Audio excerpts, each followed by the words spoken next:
You know, one of the things that we're told about invention is it's always to solve a problem. Build something that solves a problem.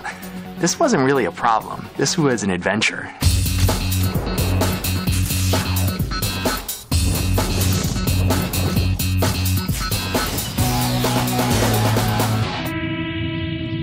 My name is David Lang, and I'm one of the co-founders of OpenROV, and we design and build underwater drones. ROV stands for Remotely Operated Vehicle, and it's basically an underwater drone or an underwater robot. So it goes beneath the surface and sends live video up a very thin tether to the operator back on the surface.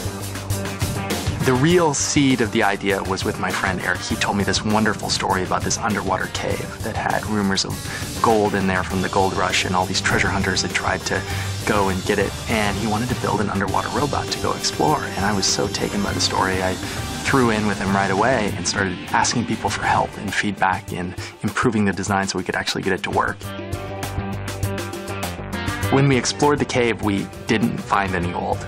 The thing we found was this interesting potential future where all of a sudden it doesn't cost a lot of money to build the tools for exploration anymore, and that you actually have access to all the tools that you need.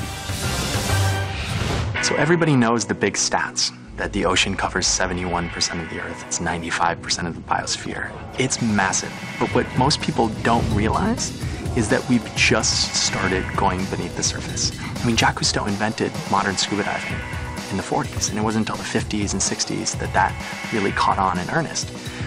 That's like 50, 60 years of actually going beneath the surface and studying it. And I think these new low-cost underwater drones are a big step in the next era of underwater exploration where we're going, and all of us are going. All you're gonna need is a connection to the internet. We're gonna find shipwrecks, I think we're gonna find new species, but the most important thing for me is not what we find. It's that so many millions more people are going to be able to look, that they're able to be on the cutting edge of what humans know and what humans understand, to feel like they're a part of the process of discovery, because that's cool. You just need to get your friends together and go outside and explore. I'm not a scientist, I'm not an engineer. This was just a group of us who had a thirst for adventure. We wanted to explore the unknown, and it's brought us on this incredible journey.